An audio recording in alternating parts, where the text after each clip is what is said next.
What's up, guys? Welcome back to the Seven Figure Club podcast. Today's guest, Alexander Spellane, is an absolute powerhouse in the world of gold. After moving to LA to pursue a career as an artist, he unexpectedly found his true calling in gold trade. This led to him starting Fischer Capital, where he made his first $1 million before the age of 30. Now he's recognized by Success Magazine as one of the top gold experts in the country. Today he spends his time serving some of his thousands of clients where they've traded millions of dollars in gold and silver. And when he's not doing that, he spends the rest of his time speaking on stages, educating people on gold and silver. He's been blessed enough to speak in front of as much as 18,000 people, which truly shows the level of his expertise. So if you're interested in learning more about how to build a world-class organization, you're gonna love today's episode. So let's dive right in.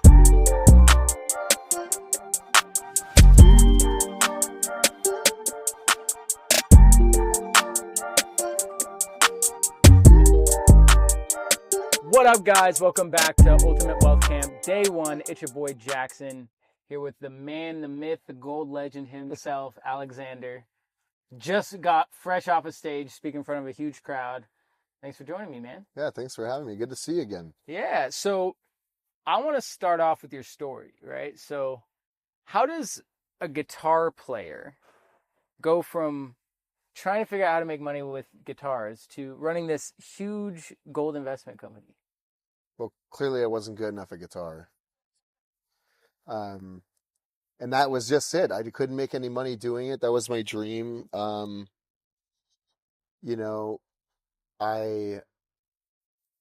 kind of realized after moving to LA and like kind of getting into the industry that it wasn't what I wanted to do as a career, which is another reason why I feel bad for a lot of people that go to college. Until you have hands-on experience actually doing something, you don't even know if it's for you. Am I cut out for it? Am I, built to do it? Of course. Mm-hmm. Yeah. And I know you did music too. Yeah. And, you have to be a certain type of person to pursue that. But at the end of the day, it didn't align with, kind of the conservative values that I developed, the lifestyle that is, right? Yeah. The lifestyle just doesn't work. I mean, I want to be a family guy. I don't want to be somebody on the road all the time and in bars and yeah. Clubs and stuff. Yeah. But that's fun, don't get me wrong. Yeah. So you went from there, you got a job in sales, right? Selling gold? Yeah, that's right. Well, before gold, I had a long experience in telemarketing. I worked in phone rooms for 10 years. Oh, really? Yeah, for the past decade, I've been working in phone sales specifically, which is a whole different animal than, face-to-face sales. Like, I know a lot of real estate agents. I know people who sell cars. Face-to-face is completely different than getting someone to send you $1 million over the phone. Let's talk about that first telemarketing job you had. What were you selling? I was selling extended auto warranties. Oh, you're that guy. Yeah. You gotten those calls before? Yeah. Hi, we're calling you to reach you about your warranty. I mean, those are legit. Cool not to buy it, wouldn't you? I always assumed that was just a scam call. What's funny about those is that they tell you, well, here's the thing, your insurance isn't going to cover, the mechanical issues that you'll have with the car. And your car, your little RAV4, is known for the electrical and AC issues. So they pitch it to you like by buying it, you're going to save money.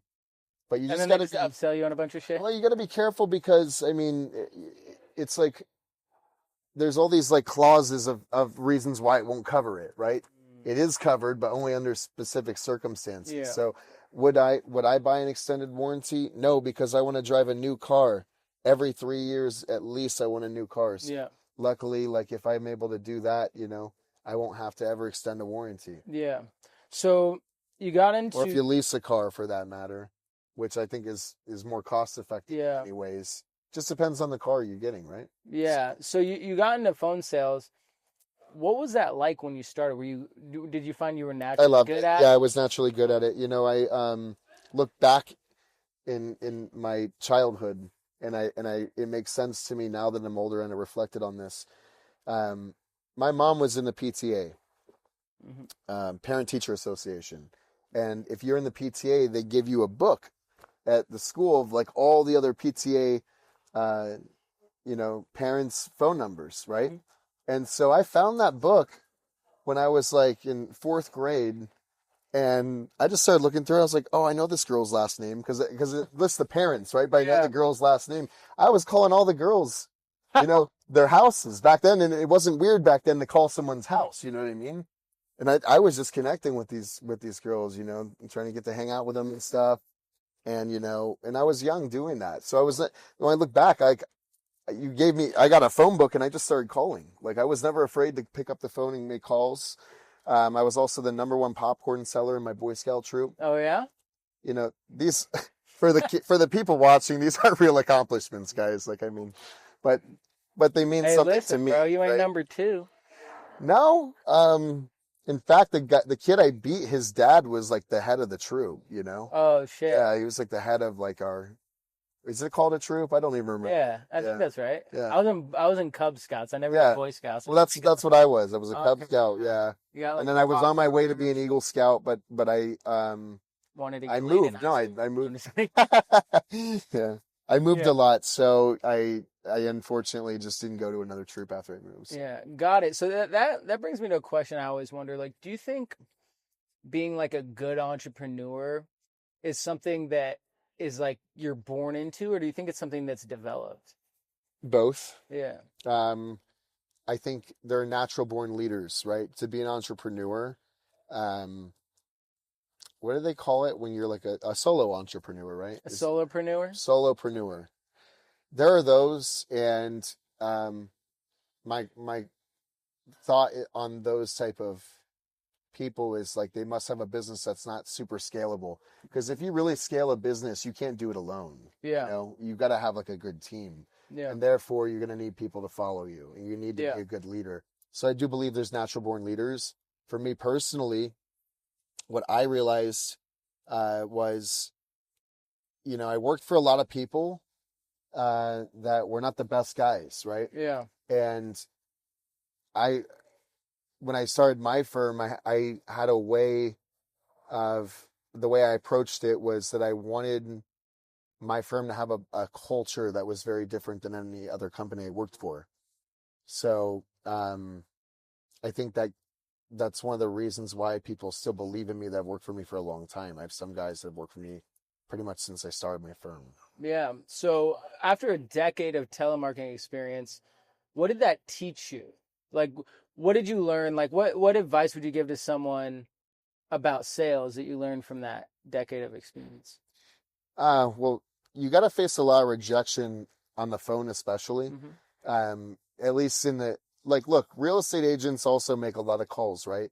But not like the rooms I've been in. In the rooms I'm in, you're talking like 300-400 calls a day. Yeah. Minimum. I have no guys that are at my firm alone, they're blasting like 700-800 calls a day. Some of them. Wow. And, it's very different. I was on a plane with Charles Payne, when I came from Riscon, and he was telling me, they gave him a book.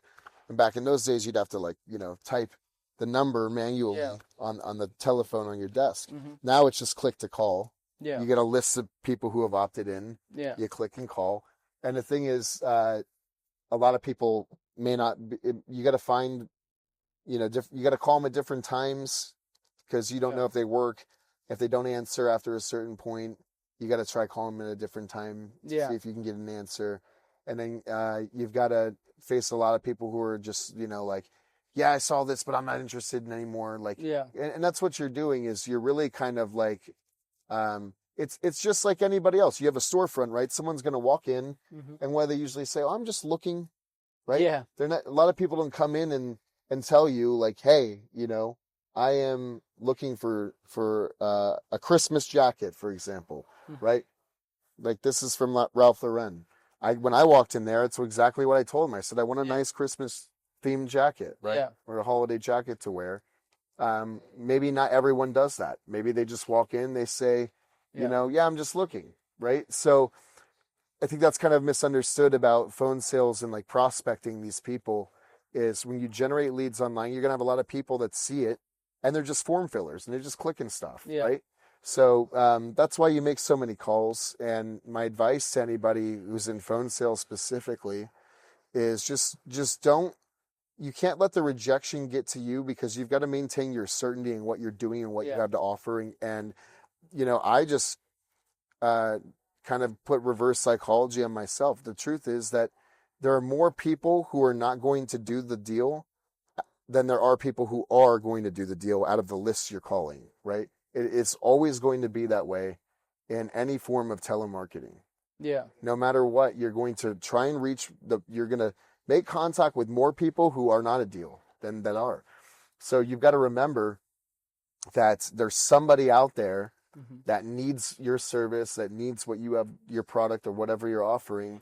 And you can't be discouraged by the people who are rejecting you, right? And I think that really gets to people, especially in a commission-based environment. Yeah. Some people just don't have the heart to do that. And, you know, luckily for me, you know, I had faced a lot of rejection before I ever got into sales, so I didn't care. Interesting. Yeah. So, yeah, obviously I think with sales, you get like calloused at a certain point where you realize rejection doesn't matter, right? 100%. And that allows you to become better because you realize all sales is just a filter, and you're just applying that filter to whatever list is in front of you. Yeah. Now, Fischer Capital. Why gold? Why gold? Why not? So, like, you had these jobs, you got into gold, right? Why not gold? Inevitably, you transitioned into selling gold for another company, correct? I did. I worked for 2 other firms. And like the first firm I worked at was pretty established and they had their top guys and I had more talent than them, in my opinion. You know, I don't like to make comments like that, like to sound like I'm being braggadocious or something, but I believe in yourself. I did. I believed in myself and I believed in my ability to connect with clients. Yeah. Because I know how my clients feel about me and I know how, you know, I see, you know, the relationships I built with some of the people that I've helped, and it's very rewarding. So I know that there's a lot of people in the industry who didn't take the same level of care that I did with these people, and they also just weren't innovative. They were just salespeople, right? Yeah. So I just had bigger visions than some of them. But at a big firm that's established, you know, these guys have made a career out of this. So you're never going to be number one if you start at a firm like that. Yeah. It's like, you know, look, aside from, like, if you look at any big company, right, it's really hard to get to an executive level position in any company. Yeah. There's only so many positions available in the company. And the people that maintain those positions typically, you know, have a tenure and they're there forever. Yeah. You know, it's like, imagine... you know, look at companies like Coca-Cola. How many CEOs have they had in the past, you know, 40 years? You reach the ceiling. Right. So you reach the ceiling in sales at firms like that. So I realized I had to go to a smaller firm if I wanted to be number one. And I was successfully able to help that firm do over $25 million in revenue. Wow. And I started in a room that was, you know, pretty much the size of this little room we're in. Wow. You know, it's actually, this is a big room, but I'm like looking at this little box here, right? Yeah, so you ended up going from a big firm to a small firm, and then you helped them do 25 million. How did you do that? Were you just cold calling? Well, they were generating leads, and through what? How are they generating? Mainly online.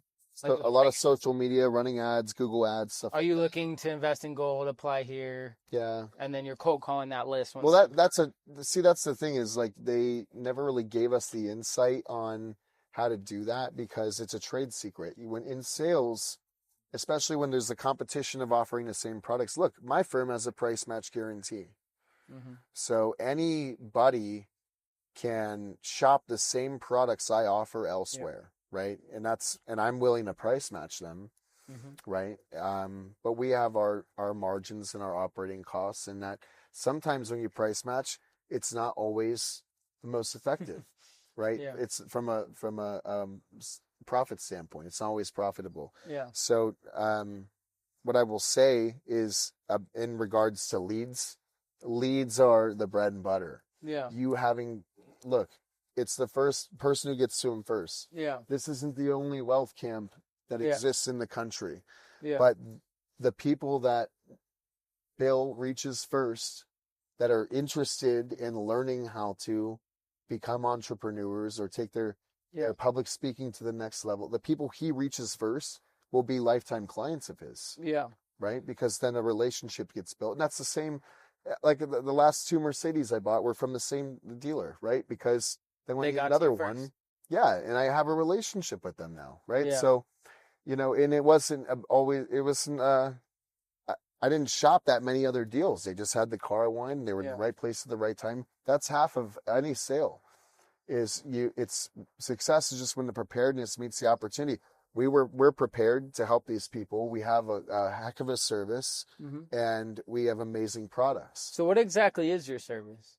Well, we actually take the time to educate the client on how not only to roll over their retirement account into gold, but on the different products that are available on the market and what's attractive and what's not, what makes more sense for short-term versus long-term goals, right? Yeah. So that's the thing is, like, you walk into a coin shop and you want to go buy gold, they're going to have a much smaller selection than we do, number one. Yeah. Number two is that you're not getting a level of privacy. Like, what are you going to do? Walk out of the coin shop with a briefcase of gold? You're going to hand them a check?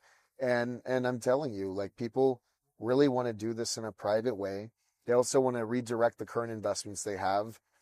And they want a personalized representative that's going to help them. Yeah. Right. And that's the thing is, when we take on a client, we have a commission-free buyback, and we're happy to also make changes to their portfolio at no additional cost. Like, we can swap out, let's say gold does really well, and then, they want to take the profits of gold and roll that into silver because they now think silver is going to do better. We will do that for them at no cost. We'll help them with distributions on the account. If it's a retirement account like an IRA or 401k, like, sometimes they need just simple things, like they want to update their beneficiary, or they started a trust. Now they need to rename the IRA to the trust, and we literally help them with all the paperwork. Yeah. But really, I think the hardest part for them, for people who have IRAs and 401ks, is moving the money. Yeah. They've never done that, right? Yeah. It makes them nervous to feel like, I'm going to move this money out of the market and I'm going to put it into physical gold and silver. And there needs to be a level of trust, and there needs to be, there needs to be education there. Otherwise, they're just rolling from one frying pan to another. They do this because they don't even understand how their money in the stock market's working for them, right? What do you wish more people knew about gold? Because you said there's this education that has to happen. Mm-hmm. It's just buying gold. You buy it, it grows. What are people? I love that you said that, because some people really complicate that process, and it's just that simple. Yeah. Jackson, it really is that simple. You roll it over and you buy gold. You move your funds into a why gold over, say, Bitcoin or real estate or stock market? Well, you asked me, what do I wish people knew more about gold? I think that it's not so much why I wish they knew more about gold. I wish they knew more about the importance of having a diversified portfolio. And gold is just an asset that belongs in every portfolio. Yeah. And most people just don't have that, right? Got it. So you saw a hole in the market where basically there's this very important piece that should be in everyone's portfolio. Mm-hmm. Since most of the market doesn't have it, if we just focus on educating the market on this asset, that there's an opportunity to really take advantage of that. Absolutely. Fill that hole in the market. Now, there's 3 different categories of gold and silver products that we typically will offer a client. Number one is bullion, and those are the cheapest and purest products on the market. They trade the closest with spot price. The best performing assets, especially over long periods of time, are numismatic coins, which are rare coins that have a value that is far above the spot price in most cases, and their price is not reliant on just the spot price of gold going up or down. But I like that. What is it, like a collector's? Yeah, exactly. Is that what we see when you see that commercial? They're like, get your commemorative Trump coin or whatever. Well, I don't know how collectible the Trump coin is. It's so popular, and there's so many of them. Rare coins, it's not rare if it's like abundant on the market. So who's pressing those? Is it the government, or is it just random? No, the government's not doing that. They'd have to have a licensing deal to do it with Trump. I actually have been in talks of making a Trump coin. Oh, really? With some of the people that are closer to Trump. And the truth of the matter is that, if you have a true rare coin, like a real numismatic, it's a much smaller marketplace, right? Because if you've got something that's that expensive and it's really geared more for collectors, you have to understand that that's like having an exclusive real estate property. There's less people in the market who can own a $25 million house, right, than there are who can afford a $500,000 house. Or Do you $1 million collect house. gold coins? I have a collection of coins. What's your favorite coin? Is there any stories behind any My coins? favorite coin is the coin that I have the exclusive selling rights on, and I helped design the coin. It's one of the... Oh, you designed your own coin? Yeah, I worked with the New Zealand Mint to make a coin that's actually legal currency in New Zealand. What? And my initials are on it. Yeah. You made your own coin in New Zealand? Yes, I did. How did you do that? Well, I worked with the mint to produce it. They have to go through... You make a commitment. You say, I can sell this many of them, and we'll buy out the entire mintage. They made 1 million pieces of silver, and I also have a gold sister coin for it, which is a quarter-ounce gold coin. No, it's actually called the Black Marlin. Really? I typically carry one on me. I don't have one on me right now, but if you go to FisherCapitalGroup.com, you can see the Black Marlin right on our... Text Black Marlin to 26. That's funny. That'd be a flex, though, to have your own coin as like a chain. It's a half-ounce silver coin. It's almost the width of like a 1 ounce coin, just thinner. It is a flex, I'll tell you, man. It is because... Number one is that, in a way, it's like historic because it is technically legal currency in that country of origin in New Zealand from the Nui Mint. My initials are on it. You know, King Charles is on it. You know, every other mint in the world, besides like the Mexican mint, the Chinese mint, like New Zealand, Australia, Canada, Britain, St. Helena, like all those mints had the Queen's effigy on it forever. And all the money in Canada had the Queen on it. And then when she passed, now King Charles is on it. So this is actually it's the first coin in that series that has King Charles on it. It's a reverse proof finish. So a reverse proof actually gives the marlin an appearance that it does have a black tint to it. So the black marlin's a fish. Yeah. You know, it's actually reported as one of the fastest fish in the entire ocean. Dang. They've been reported to swim at speeds of 80 miles an hour. So if you got 1 million minted, do you like get a certain amount of those? I have, but the goal... Part of the deal, or is it like, why create a coin? What's the objective? Well, here's the thing. The mint is coming out with the coin regardless. They have their own plans to do it. What's a mint? I don't even know what that means. So a mint it's basic, like, well, you know, like what the United States Mint is, right? No. They make money. They make okay, currency. got it. That just means like official approved currency, basically. Yes. Like, so yes and no, because there's private mints that make rounds, right? Government mints actually make legal currency. And pretty much every major government in the country has a coin that they make. So, you know, the Canadian Mint every year, they add another animal to their wildlife series. So they have these plans to make these coins regardless. And at the end of the day, that's really one of the benefits that we have is that when you secure the entire mintage of one coin, it allows us to offer our clients something exclusive that they can't get anywhere else. It's like a collector's item. It's semi-collectible. It's not like there's 1 million of these made. Now, that sounds like a lot, but if you compare that to like a United States silver American Eagle, right? There was 14 million of those made in the first half of last year. So for the year, there's almost 30 million produced. Wow. And that's a 1 ounce coin. This is a half-ounce coin, which means there's only 500,000 ounces. And, you know, compare that to... you know, almost 30 million. So could I make a mint? Could I just go be like, I'm gonna mint my own shit? You could, yeah. And then it wouldn't be legal tender though, because I would have to go through a government's parliament. So you got basically your own mint, but it was approved by the government as official currency. Yeah. Why do they want to do that? The coin. Well, they want to sell coins. That's what the U.S. Mint does. That's what they do. It brings value to their currency, basically. Well, I wouldn't say it brings value to their currency because the face value of the silver coin is $1. The silver content outweighs, like a gold American Eagle is worth almost $2,700 right now. Wow. But guess what? It's only got a $50 face value. If you take that into a bank, you're only going to get $50 out of it. However, if I walk through an airport with a tube of those, I'm only reporting it's $1,000. Yeah. So it's $1,000 cash right here, but really... it's a lot like more. 45 grand right there. Wow. That's amazing, man. So if you could give anyone one piece of advice on how to make the most money by trading gold, what would you tell them? How to make the most money in gold? Get a diversified portfolio. I wouldn't just buy gold, number one, and I'd buy silver too. I think silver is the buy right now. But if you want to make them, why? Well, it's very simple because gold has reached a new all-time high, right?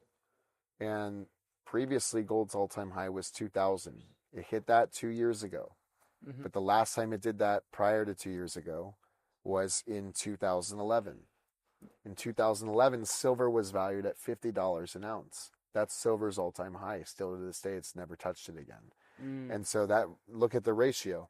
How many ounces of silver back then did it take to denominate 1 ounce of gold versus now?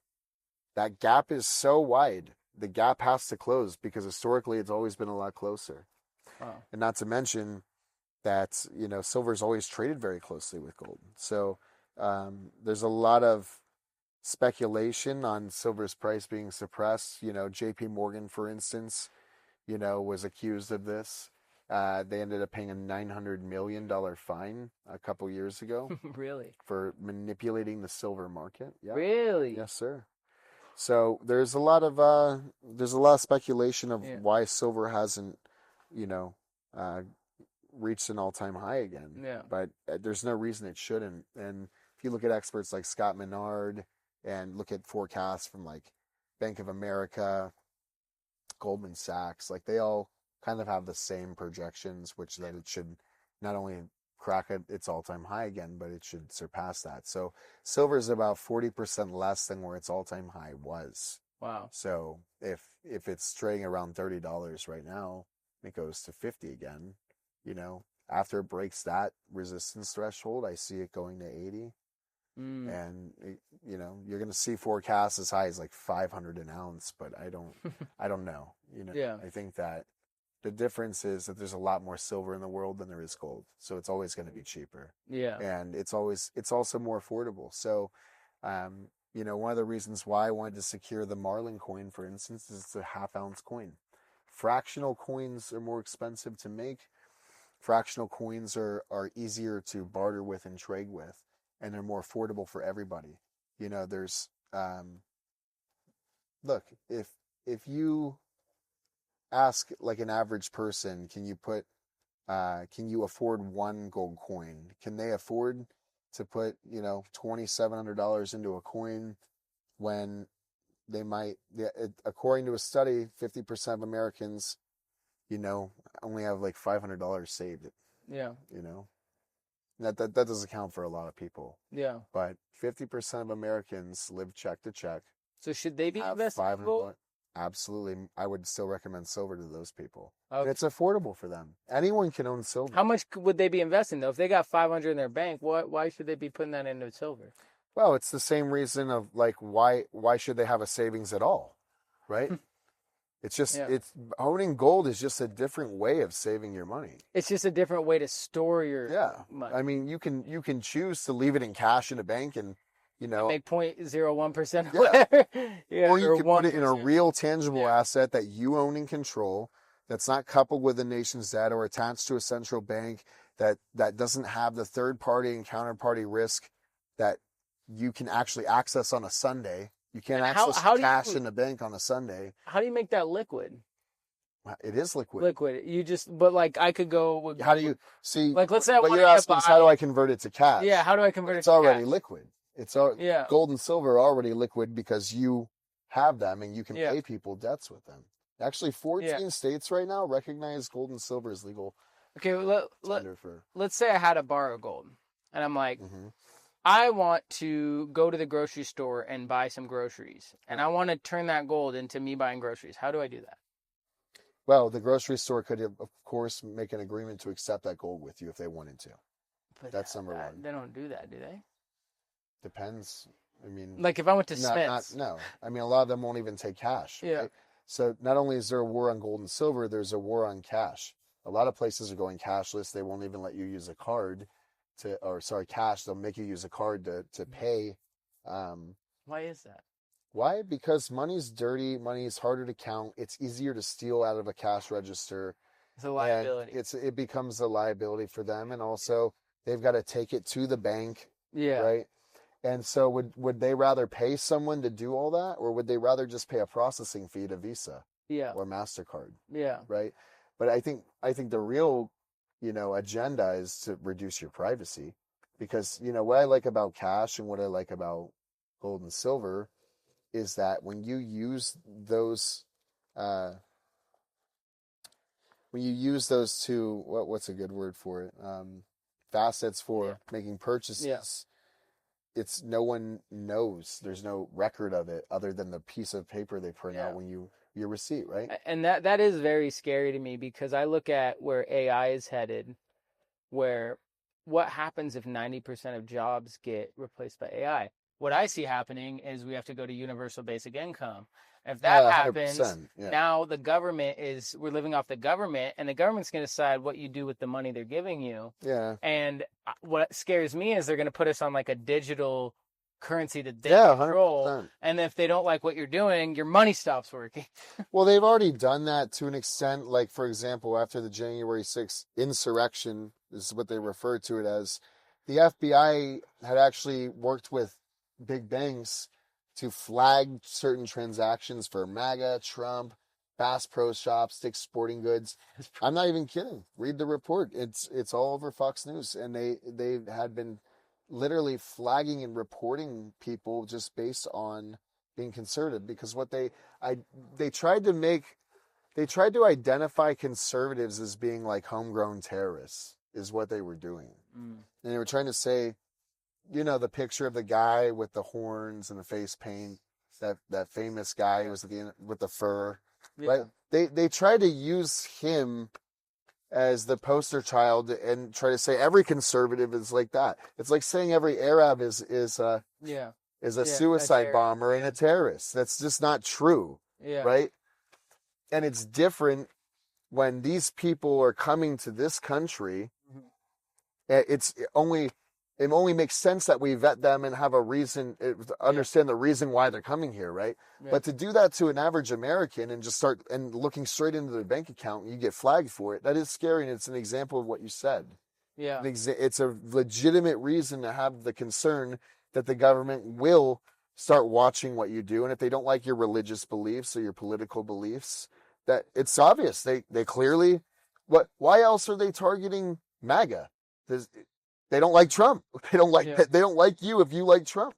Do you That's think that clearly fear, that message says. Do you think that fear of them controlling our money is affecting the price of gold? 100%. I think that it's supply and demand. I think you have more people waking up and realizing that they can't have 100% of their money in the watchful eyes of the government, and they also don't trust the banks. And there's plenty of reasons not to trust the banks.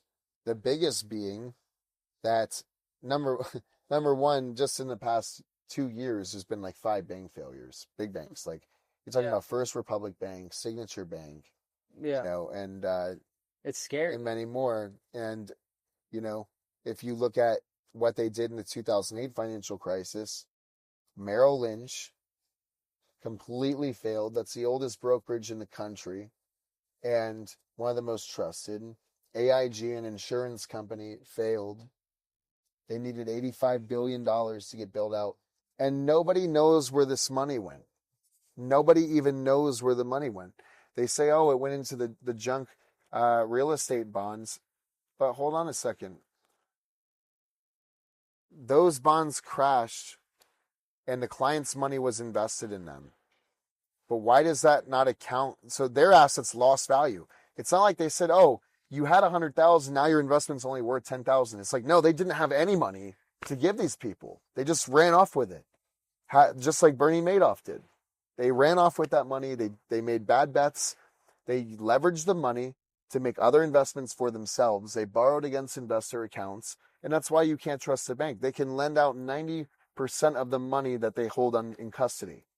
A bank can legally lend out 90% of its assets under management. And they're making like 8 or 9%. You're making like 1. That's right. That's right. And then you're the one that's fucked if they. And then people wonder, like, oh, how does Wells Fargo have a bank on every corner? How do they have ATM? How do you think they pay for this stuff? Yeah, well, your money. Yeah. Yeah, you paid for it. Yeah. That's right.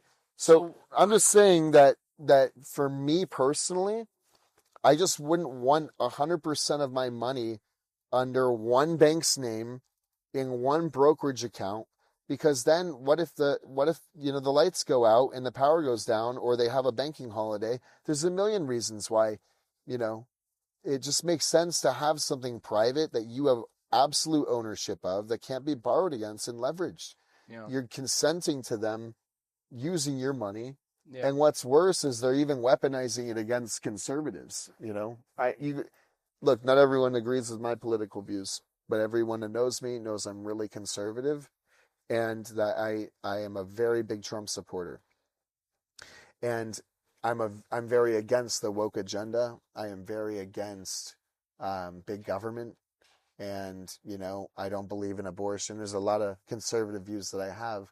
But if you look at what a lot of these banks are supporting, it's all the diversity, equity, inclusion, all the wokeism, and a lot of them even give to institutions like Planned Parenthood, and they do it with your money. So I think another really important reason why people should own gold is it's because it's an asset that they can't use to weaponize against you. So if you are against,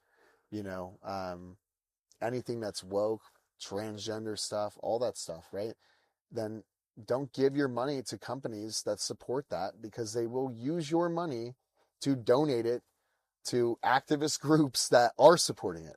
That's what they're doing. Yeah. That's why I support Turning Point USA. So I have taken a stance that I'm going to vote with my wallet. I put my money where my mouth is. And that's the only way that you're going to bring real change. And that's the problem, is that, I really like Starbucks coffee, for example. And once in a while, I will get a Starbucks coffee because it's just, they make it too easy, right? It's, it's overpriced and it's bitter half the time. But when you really want a cup of coffee and you want to meet someone somewhere, and, they have one right here in the casino where we are, it's hard not to go there, right? But I make an effort not to, if I can. And here's why. Because I know what they support. They will use the profits they make off my $7 cup of coffee, and they will donate it to activist groups, and they will donate it to organizations like Planned Parenthood that, are really, in my opinion, dividing the country and taking away our freedoms and corrupting the youth, more importantly. So, the banks do the same thing. They, in 2020, Wall Street gave Joe Biden's campaign $74 million. So where did Wall Street get that money? From your investments. That's where it came from. So what's the end goal for you here? Do you have a mission of what you're trying to do, or are you just focused on day to day? What are you really working for? With Fischer Capital, or personally? Yeah, just in general. It could be Fischer Capital. My end goal is to have legacy. I think that's one of the main reasons why our clients buy gold is, they're older, they've worked their whole lives, and they want to have legacy for their kids and their grandkids. How do you define legacy? Well, I think legacy is having something to show for the time that you've spent here, right? Yeah. I'm very happy I've made a name for myself in precious metals, but I have much bigger aspirations right now. I'm working on an ad tech company. I'm working on a debt relief company. I'm working on a commercial lending company. And, I'm on the board of a couple nonprofits. And I just want to feel like I made a difference. But I also want, obviously, I want to generate wealth for myself. And I want to do that so that, I can provide for my family. And not everyone will have the same opportunity that I've had. My father never made as much money as I did, for example, right? But he still was able to provide for me and my sister. And there's just levels to it. Yeah. And so I think one of the main, rich kids are misunderstood, right? Yeah. Like, I don't know if you know any rich kids. I did. And there's something to be said. Some people they're like, oh, this this guy has everything come easy to him, blah, blah. I'm like, that is actually what I would like for my kids and my grandkids. I would like not everything to come so hard for them. And it really gives them a better opportunity to, if you have to spend your time toiling in vain and working to pay for your rent, and you have to pay for your car, and like you've got to, and that's all, you're stuck in this hamster wheel. How do you have extra time to actually get real education? How do you have extra time? You don't, you're just in survival mode. Yeah, it's survival. That's right. So on that. So that's for me, legacy, my family, not having to do that, and me being able to provide for not just my family, but also to causes I believe in that better the world. Yeah, and we'll wrap up with this last question. You mentioned 50% of Americans have $500 in savings or less in their bank account. How does that person that's in survival mode get out of that and build legacy for themselves? Oh, I'm sure they want that too. Here's the simple answer. Very simple answer. With great risk comes great reward. You can't stay in that box, right?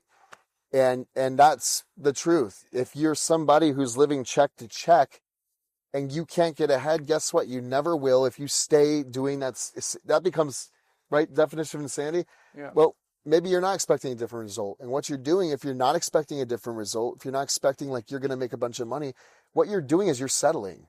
Yeah. You are settling, and you're now living a life by default rather than living a life by design. And for those people, I would just remind them, this is America. There's people who become millionaires overnight over here. Yeah. And the American dream is still alive. So if you're stuck working a dead-end job and you're stuck in that box, I've been there and I know what that's like. But you can only let that be temporary, and you can't settle. There is no easy way out. If you try to take the easy way out and you're not willing to put the work in, and you're not willing to try and apply yourself and get a better opportunity, then if you don't make it, you just don't make it. And there's nothing wrong with that. Everyone, doesn't mean that you can't offer the world something else great, but we're talking about money here. We're talking about, because I have a lot of friends that I far surpass. And I have friends from, high school and people that I met when I first moved to LA and stuff. And guess what? Like, we still have a friendship, even though they're broke. It's that's the thing, is money never really changed the person I am. They say that money just makes you more of the person you already are, right? Yeah. If you're an asshole and you get a bunch of money, you're going to be a bigger asshole. That's just a fact.